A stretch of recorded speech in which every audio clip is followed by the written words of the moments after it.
semana passada iniciamos um novo tempo, uma nova série sobre como viver a vida de Deus para nós.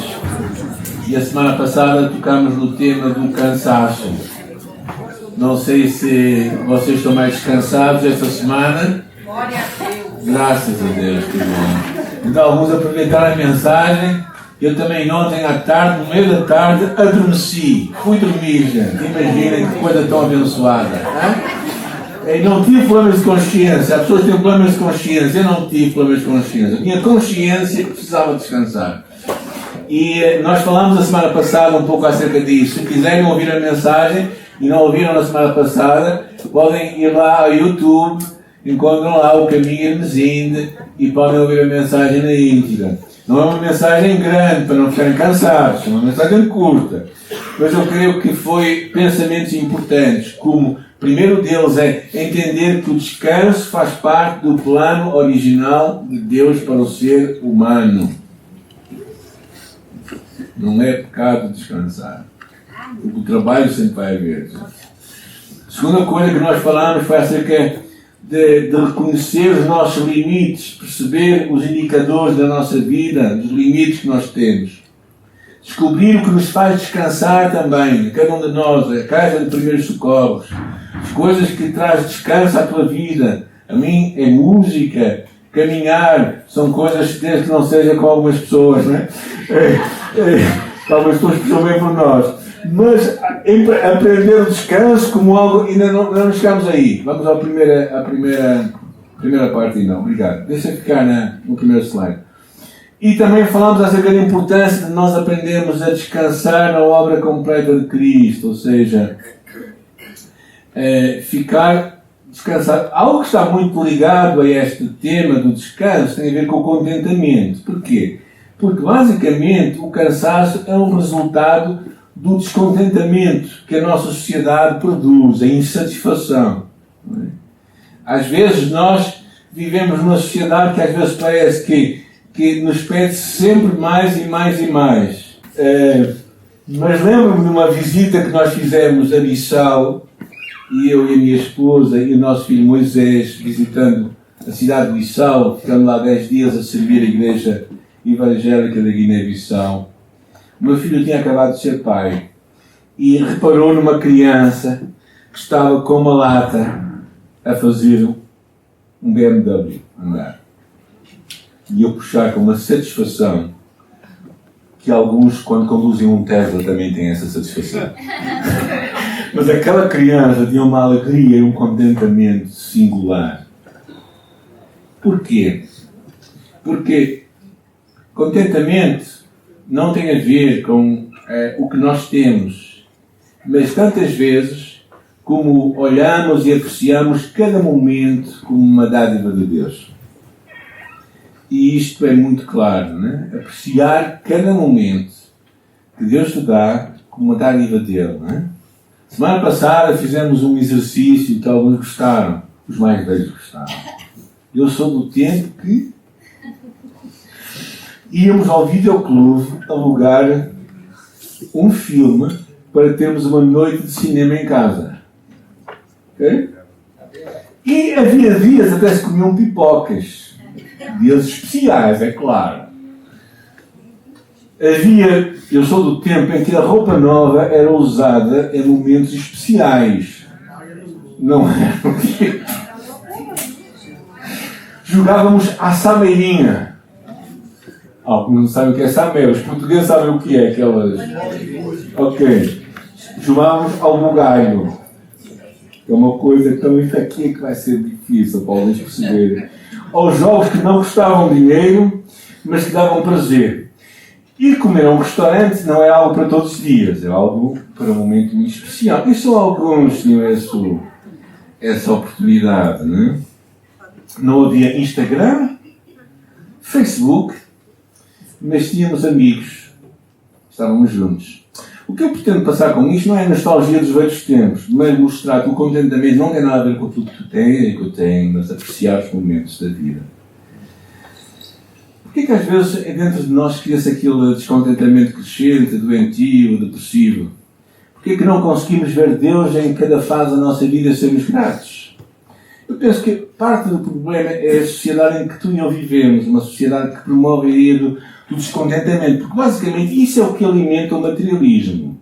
Temos um carro mais recente, um telemóvel com mais funções e mais rápido, uma air fryer que usa menos ar. Agora estou a brincar. Ou seja, não é que nisso tu dás algum mal. O mal é pensarmos que só o termos nos dará contentamento. E muitos de nós estamos assim condicionando a nossa felicidade ou o nosso contentamento a metas que nós não atingimos. Há uma casa maior, há promoção no trabalho, há um relacionamento ideal. Mas Paulo nos vai ensinar, e vamos pegar na casa de Paulo aos Filipenses, que o contentamento não vem daquilo que nós temos ou daquilo que nos falta, mas de algo muito mais profundo e muito mais estável. Pelo contrário, o descontentamento cresce quando nós focamos nas circunstâncias que nos cercam ou naquilo que nós achamos que vamos ficar contentes se conquistarmos aquilo. Não. Na verdade, o contentamento não tem a ver com aquilo que vem de fora, mas tem a ver com aquilo que está cá dentro.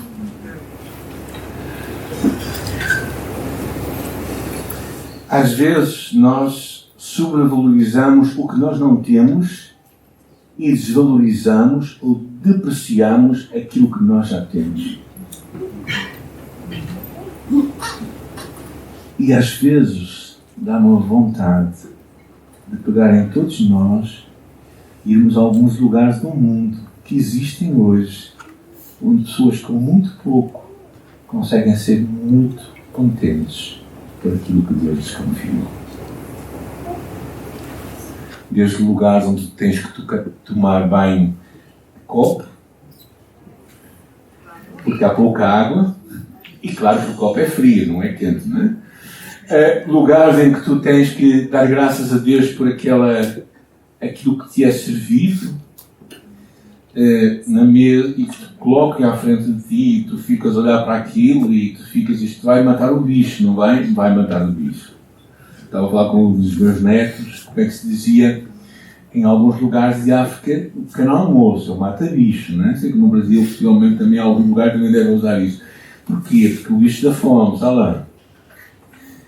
E isto é curioso, porque às vezes nós depreciamos aquilo que temos para uma coisa que nós talvez nunca venhamos a alcançar. Eu lembro-me quando eu comecei o ministério, mas talvez não, quando eu comecei, talvez há 25 anos atrás, estávamos lá na Travagem, 25 anos atrás, estávamos lá na Travagem, e eu queixava-me a Deus, porque eu não tinha aquilo, e mais aquilo outro. Alguém se queixou a Deus?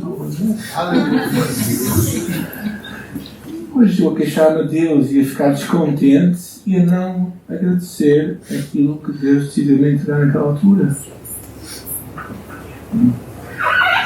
Olha à tua volta e vê as coisas que tu podes agradecer a Deus. Obrigado.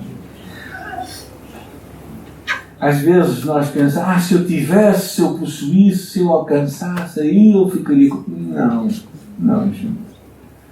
O drama é tão grande quanto a abertura das prendas na altura do Natal. As crianças, quando abrem as prendas na altura do Natal, já apreciaram isso. Tem crianças em casa? Pronto, agora não tem. Mas vão ter, se cá um dia, se tiverem netos, vão ver como é que a coisa acontece. Eles abrem uma prenda e depois abrem a segunda e abrem a terceira e a quarta e vão abrindo e de repente o outro abre uma prenda e eles ficam insatisfeitos e querem aquela prenda. Ou seja, eles nunca ficam contentes. E no final alguns até choram. A dizer assim, eu não tive prendas nenhumas. As minhas prendas não prestam para nada. Isto mostra claramente, não é, que é o ambiente, a sociedade criada onde nós estamos, é uma sociedade que alimenta por isso é que aqueles anúncios, não é, de televisão, a partir do mês de novembro, as crianças ficam com os olhos em bico, não é, pensando como será aquilo. Isto mostra pensar nas crianças podemos pensar em nós, se nós também não ficamos descontentes, insatisfeitos. Então a palavra de Deus é interessante em Filipenses capítulo 4, diz assim: alegrei-me sobremaneira no Senhor, porque agora, uma vez mais, renovaste a meu favor o vosso cuidado, o qual também já tinhas antes, mas vos faltava oportunidade. Digo isto não por causa da pobreza, porque aprendi a viver contente em toda e qualquer situação. Filipenses 4, versículo 10. Está bem? Quiser acompanhar, versículo 11 agora. 12. Tanto sei estar humilhado, como também ser honrado. De tudo e em todas as circunstâncias já tenho experiência, tanto da fartura como da fome. Assim da abundância como da escassez. Tudo posso naquele que me fortalece.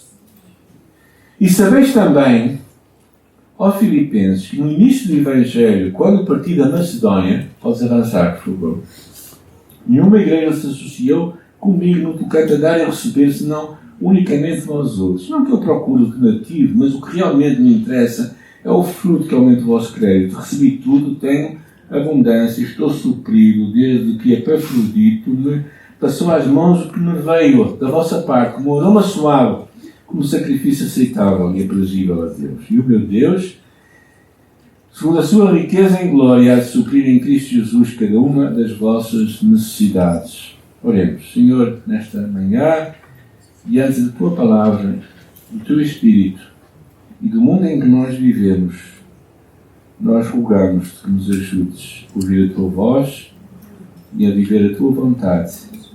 Em nome de Jesus. Amém.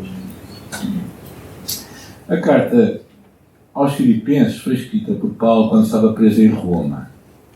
Uma situação bem desfavorável, não porque roubou, não porque se meteu em alguma coisa errada, não porque pregar o Evangelho. E Paulo, nesta carta, consegue falar várias vezes da alegria e do contentamento. E esta igreja foi uma igreja generosa que por várias vezes fez questão de apoiar o apóstolo Paulo, e Paulo reconhece isto nesta carta. Mas ele também salta aquele de cima que, logo no primeiro capítulo, quando ele diz: para mim o viver é Cristo e morrer é lucro. Mostrando que o verdadeiro contentamento não estava, na verdade, nas circunstâncias, mas em Cristo. Paulo, tendo nascido em Tarso, seria possivelmente uma pessoa bastante rica. E ele mesmo fala na sua carta que ele, por amor a Cristo, perdeu todas as coisas. O mais certo é que ele foi deserdado por conhecer Jesus. Ora, quando nós pensamos nisto, ele foi deserdado por conhecer Jesus, e por conhecer Jesus foi parar à prisão. O que é que vocês diriam? Porque eu, não é? O que é que se passa comigo? Mas Paulo, verdadeiramente, ele faz-nos um grande desafio. O desafio começa até antes dessa passagem, no versículo 8 e no versículo 8 desse capítulo. Diz: finalmente, irmãos, tudo o que é verdadeiro, tudo o que é respeitável, tudo o que é justo, tudo o que é puro, tudo o que é amável, tudo o que é de boa fama, se alguma virtude, se algum louvor existe, seja isso que ocupe o vosso pensamento. O primeiro desafio para termos uma vida contente é nós pensarmos à maneira de Deus. E este é um exercício que nós precisamos fazer continuamente na vida. Porquê? Porque a nossa cultura diz-nos que nós seremos contentes se, e no reino de Deus nós seremos contentes se. Então o que vocês percebem é que há aqui uma cultura e há uma contracultura. Há uma cultura que é a cultura de Cristo e há uma cultura que é a cultura do mundo. Por exemplo, se nós somos gente importante, não vamos fazer um trabalho de servo. Não é? Se nós somos o CEO de uma empresa, não vamos, se calhar, se vemos uma coisa que está no chão, um lixo no chão, não vamos apanhá-lo. A cultura do mundo. Mas na cultura do reino, talvez o que devemos fazer. Ou seja, o que nós percebemos é que há formas de pensar. Se uma pessoa, na cultura do mundo, é quem tem mais, é que é melhor. Na cultura do reino, é? Quem dá é quem é melhor. Então, o que se passa é que tu e eu somos chamados a viver uma contracultura, que é a cultura de Jesus. E precisamos de começar a desmontar a nossa vida. A desmontar o nosso pensamento e perguntar o que é que Cristo pensa disto? E não o que é que eu penso disto. Na cultura do mundo, se um homem e uma mulher não se entendem, eles se divorciam, certo? Na cultura do reino, se um homem e uma mulher pensam diferente, eles se uniram para buscar a Deus diferente, certo? Então, este é um exercício que nós precisamos de pensar muitas vezes, e tantas vezes precisamos de rebobinar o nosso pensamento para pensar que Deus quer que nós pensemos. Eu lembro-me quando, numa altura, nós tivemos, no princípio da igreja, tínhamos 2 anos como igreja, tivemos uma pequena ruptura na igreja e 2 famílias saíram e houve algumas coisas más e mais isto e mais isto. E de repente Deus falou comigo e disse-me assim: ó Samuel, se tu não tivesses só a mim, e se tu não tivesses a igreja, se tu tivéssemos só a mim e não tivesses a igreja, tu ficarias feliz, tu ficarias contente. E eu, não vale a pena mentir a Deus, certo? E eu olhei para ele e disse: ó Deus, eu sei que isto é errado, mas eu acho que eu não ficaria contente. Está errado este pensamento, certo? Porque afinal, Deus é tudo o que nós precisamos. Porquê que nós precisamos destas coisas? Porque nós precisamos de programar a nossa vida de acordo com o que Deus quer que nós pensemos. Então, a primeira coisa, que é o exercício, é se te perguntares a ti mesmo: porquê é que eu estou insatisfeito? O que é que me leva a pensar desta forma? Será que é isto que Deus quer que eu pense? Será que se eu tiver isto, se eu fizer isto, se eu for neste caminho, vai me tornar mais como Jesus? Entendem? Isto é um exercício que implica que tu e eu não sejamos passivos na caminhada, mas renovemos a nossa mente, como diz a palavra de Deus. O segundo pensamento é uma coisa mais difícil, que é aprender a valorizar o que tu tens, não o que tu não tens. Certo? Quando tu tiveres aquele bife de frango à tua frente, pensa que é picanha. Ou seja, se dá graças a Deus pelo bife de frango que tu tens, não é? Porque de alguma forma não é a altura da picanha para ti naquele dia. Aprender, o Paulo usa uma expressão muito interessante: aprender a viver contente em toda e qualquer situação. Tanto sem estar humilhado como ser honrado, todas as circunstâncias têm experiência, tanto da fartura, assim como da fome, assim da abundância como da escassez. A expressão que eu gostaria que vocês percebessem é aprender a ficar contente. Aprender a valorizar o que nós temos. Aprender-se a contentar-se com muito ou com pouco. E Ray Stedman, um pregador, diz assim: podes avançar. Contentamento não é ter tudo o que tu queres. Podes avançar, meu por favor. Contentamento não é ter tudo o que tu queres. Contentamento é querer tudo o que se tem. Ou seja, quando chegas ao teu carro e olhas para ele e dizes assim: que bom ter um carro com 4 rodas que não está avariado. Graças a Deus. Eu lembro do meu primeiro carro. O João se calhar se lembra também. era um cara em que nós tínhamos que orar sempre que íamos para lá, porque a maior parte das vezes ele não andava sozinho, não é? Aquilo, como ele era leve, não é aqueles carros que agora o pessoal tem muito grandes. Agora não conseguia fazer isso, não é? Porque o pessoal gosta de carros grandes, não é? O carro é um carro pequenino. Eu conseguia empurrá-lo, não é? Eu conseguia empurrá-lo e entrar com ele em andamento. Era assim que aquilo funcionava.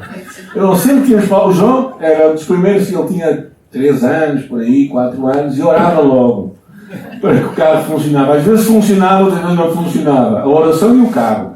A oração funciona sempre, mas o carro nem sempre funcionava.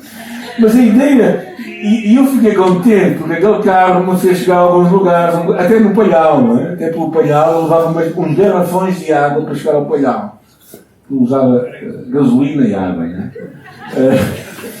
E era assim, valorizar o que nós temos, desenvolver esta atitude de contentamento, pode te ajudar. Afinal, tu não tens. Por que tu não aproveitas o que Deus te deu naquela altura? E vais estar a pensar naquilo que tu não tens naquela altura.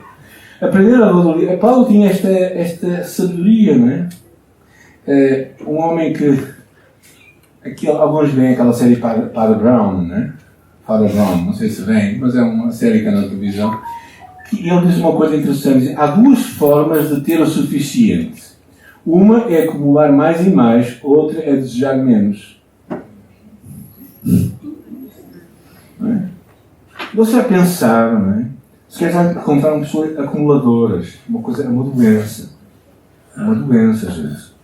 Eu tenho uma pessoa perto da minha rua que tem um carro, um Mazda, todo ele ocupado. Ela não tem filhos, que eu saiba. Mas todo ele ocupado, os bancos de trás, a bagageira, e ao lado dela também está todo ocupado. E até já está atrás coisas por cima dela. É uma coisa assustadora. Uma coisa assustadora. E às vezes esta ideia dele aprender significava que ele se forçou a aprender. Ou seja, ele percebeu, ele aprendeu a viver contente com aquilo que Deus lhe deu. É interessante, a carta de Paulo aos Coríntios diz assim: nós somos loucos por amor de Cristo e vós sábios em Cristo. Nós fracos, vós fortes. Vós ilustres e nós vis. Até na presente hora sofremos fome e sede, estamos nus, recebemos bofetadas e não temos pousada certa.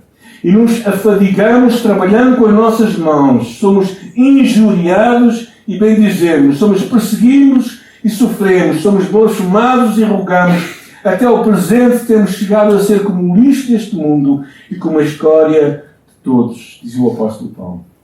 Ele aprendeu, mesmo assim, ele diz assim, em 2 carta aos Coríntios 6, diz assim: como contristados, mas sempre alegres, como pobres, mas enriquecendo a muitos, como nada tendo e possuindo tudo.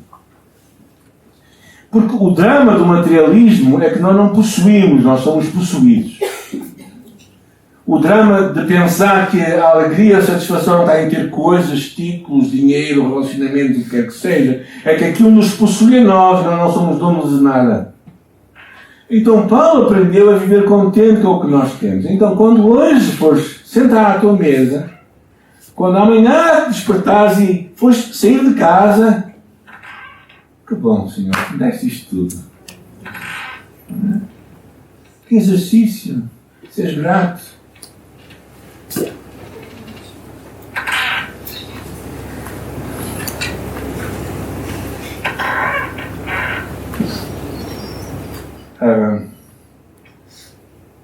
De vez em quando eu envio uma oferta para um pastor amigo no interior de Moçambique. Ele tem trabalho com crianças e a oferta que lhe envio, normalmente eu peço que seja metade para ele, a família dele, e metade para usar para o ministério que eu tenho. Quando eu envio, o que ele faz, ele compra arroz e serve. Não é bife,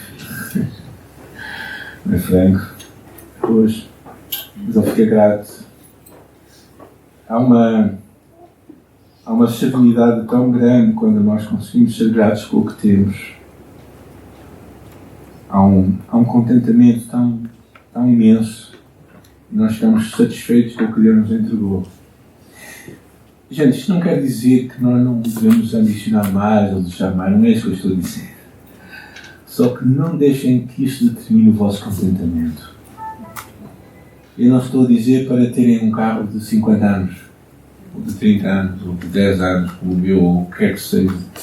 Mas o que eu estou a dizer é que não deixem que isso determine o vosso contentamento, a vossa alegria, a vossa satisfação. O segundo princípio, o terceiro princípio que Paulo fala, que é importante, é vivermos unidos a Cristo. Posso todas as coisas naquele que me fortalece. Eu ouço muitas vezes este versículo citado para dizer: eu estou a ter uma dificuldade, eu vou possuir aquilo. Eu vejo este versículo muitas vezes utilizado, e também acredito que seja para isso. Mas o contexto que Paulo dá é no contexto de satisfação, no meio da necessidade também. Quando Paulo sentia-se fraco e ele era forte, dizia ele. Então, claramente, nós percebemos que Paulo não é mais Deus suficiente que autossuficiente. Muitas vezes nós esquecemos isso, que a nossa suficiência é em Cristo. E ele acreditava que Cristo haveria de suprir todas as suas necessidades em glória. Ou seja, Paulo acreditava que nesta ideia de estar junto a Cristo, e essa ideia, posso todas as coisas naquilo que me fortalece, essa ideia do posso, vem num tempo verbal que significa, chama-se particípio presente ativo, ou seja, eu posso todas as coisas naquilo que me fortalece e que me continua a fortalecer. Ou seja, é uma experiência continuada com Cristo.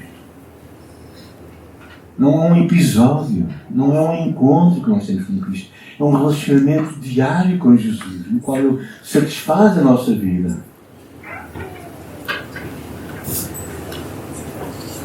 E depois chegamos à parte final, não é? Que é pensarmos novamente e vivemos à maneira de Deus. Eu queria pegar em 2 versículos aqui. Primeiro versículo, alguém pode ler que está aí, 1 Timóteo 6. Grande ganho é a piedade com contentamento, porque nada trouxemos para o mundo, e manifesto é que nada podemos levar dele. Tendo, porém, sustento e com que nos cumprirmos, estejamos com isso contentes. 1 Timóteo 6, 6 a 8. Então, o que ele nos encoraja aqui é que nós nada trouxemos e nada vamos levar. Tendo o suficiente, ficamos contentes. Podes avançar uma imagem, por favor? Não há caminhões de mudança na hora da morte.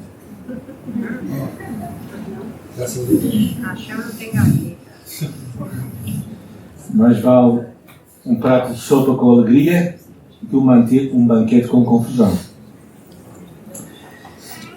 A nossa maior satisfação e contentamento devia ser o suficiente, como Jesus na oração do Pai Nosso fala, o nosso de cada dia. Como Ele fala mais à frente, não andemos ansiosos com o que havemos de comer, ou beber, ou vestir, porque a vida é mais importante do que o vestimenta.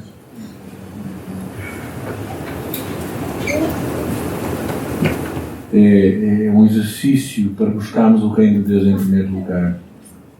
Pensamos na perspectiva de Deus, está nos novos insights. Né? Hebreus capítulo 13 diz: sejam os vossos costumes sem avareza, contentando-vos com o que tendes, porque Ele disse: não te deixarei, nem te desampararei. Não é? O que é muito interessante. Não é? Ou seja, contentai-vos com o que tendes. Porque Deus está convosco, Deus está presente connosco a cada dia. Eu acho que tendemos muito a confundir o extravagante com o essencial. Não quer dizer necessariamente que o extravagante é mau, ok? Mas quer dizer que o essencial é essencial. É como se estiveres numa mesa, podes avançar, e tiveres 2 pratos à tua frente. Certo? Um com sardinhas e outro com lagosta. Ou seja, as duas coisas são ao extravagante, não sei para quem é que é o extravagante, vocês querem dizer, o extravagante é o quê? É sardinhas, não é? Para alguns de vocês, se calhar, não as comem, não é? O essencial. Agora, o que eu quero, que é uma educação que nós precisamos de fazer, é perceber e separar o extravagante do essencial.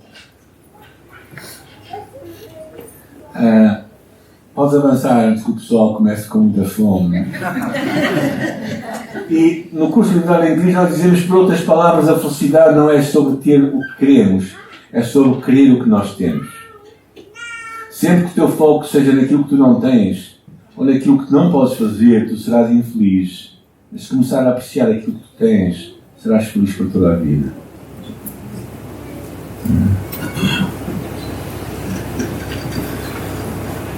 Porque ao chegarem a casa, olhem para a pessoa com quem vocês vivam e sejam felizes.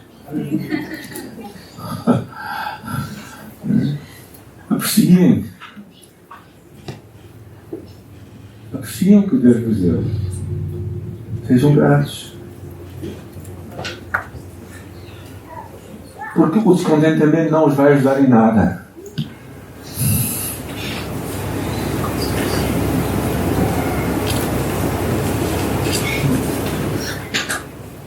Nós somos sempre tentados a sentir que não temos o suficiente.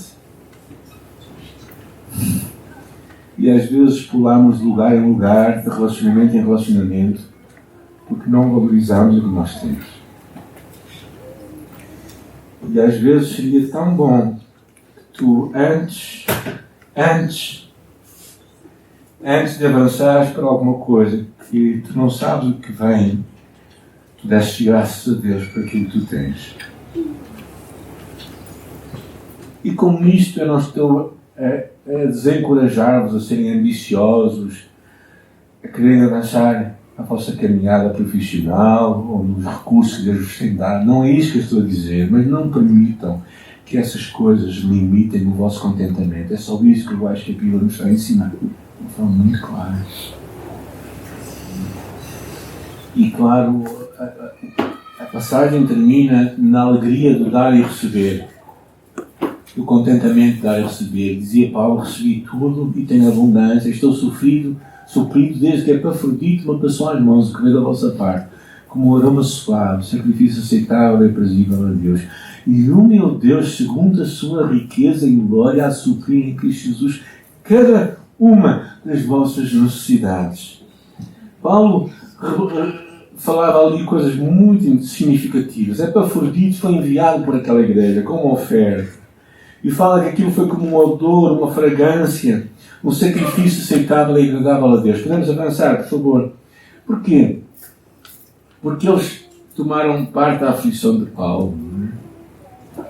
Mas é interessante esta ideia desta alegria, desta satisfação, vem no contexto claramente experimentado e também por ele na carta aos Tessalonicenses, em tudo dai graças, porque esta é a vontade de Deus para convosco. Esta imagem, se calhar alguns vão-se a rir, já a vimos há muitos anos atrás, não?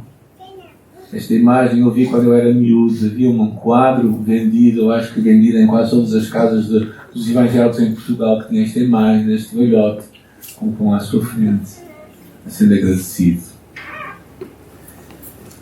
Porque ser grato também nos ajuda a ficar contentes. Porque nós podemos abençoar outros.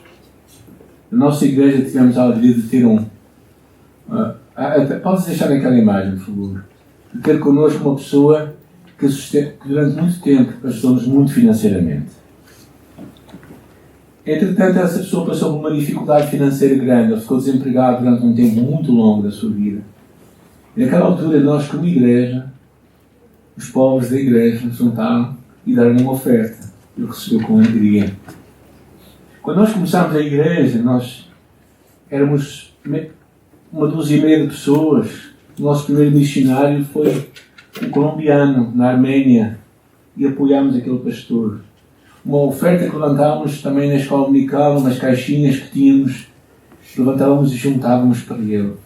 Quando eu estava na escola bíblica, eu e Jacinta, apoiámos um missionário da UEM no Nepal, o João Beirão. Era o primeiro missionário que nós soubéssemos, que estava junto do Nepal, e nós, eu e ela, apoiámos com 50 escudos, o que significa hoje 25 cêntimos. Na altura era mais dinheiro, claro. Mas o pouco que tu podes dar e partilhar, há uma alegria muito grande quando tu partilhas, quando tu dás, só dás aquilo que tens, não é? Ao dar, estás a mostrar a riqueza que tu tens. No livro Em Busca de Deus, John Piper nos lembra que o cristão não é chamado a buscar satisfação nas coisas do mundo, mas em Deus. Ele diz: a busca pela alegria em Deus é o maior antídoto contra o descontentamento. E por isso eu e tu somos chamados a persistirmos neste caminho. Um caminho que não significa um caminho de contentamento, de satisfação. Um caminho que significa que tu tenhas o que tiver, não é? Só tens 7 netos, podes ficar feliz. Só 7, não é? Mas a ideia é que tu ficas contente com o que Deus te traz. E ficas feliz com as pessoas que Deus põe à tua volta. E não estamos a pensar naquilo que nós não temos. Estamos a valorizar aquilo que Deus já nos entregou. E por isso eu acho que é um exercício que vai contra a corrente de uma sociedade que simplesmente produz mudança, produz um descontentamento contínuo em nós. Porque nós não temos certeza o último telemóvel, o último iPhone. Nós não temos certeza a última linha de carro que nós gostamos. Nós não temos certeza a última peça de roupa que saiu na moda agora. E se estás à espera de só quando tiveres é que vais ficar contente, então tu vais ter um descontentamento continuado na tua vida. Talvez, falando de igreja também, tu possas pensar: afinal, esta não é a igreja ideal. Pois não. Mas se calhar tu és igreja. És, eu sou a igreja. Tu e eu somos responsáveis por tornar uma igreja melhor. E não é pensar que o nosso descontentamento em buscar um lugar diferente nos vai produzir contentamento. Por um tempo. Até que afinal nós vamos nos deparar connosco próprios uma vez mais descontentes. E eu prego para mim, não prego para ninguém. Está bem, gente? Prego para mim. Tantas vezes eu tenho que lutar comigo mesmo em ficar contente, satisfeito e alegre com as pessoas que Deus põe à minha volta, com os recursos que Deus confiou a mim. E o meu desafio, e o teu desafio, o nosso desafio como comunidade é sermos gratos. Podemos ir para o último slide só. Valorizando o que Deus nos deu, estando unidos a Jesus nesta caminhada, percebendo que nele podemos todas as coisas, aprendemos a pensar à maneira de Deus e ter a alegria de partilhar. E quando nós partilhamos, vai haver um contentamento crescente por nós. Porque sempre vais poder partilhar com alguém uma coisa.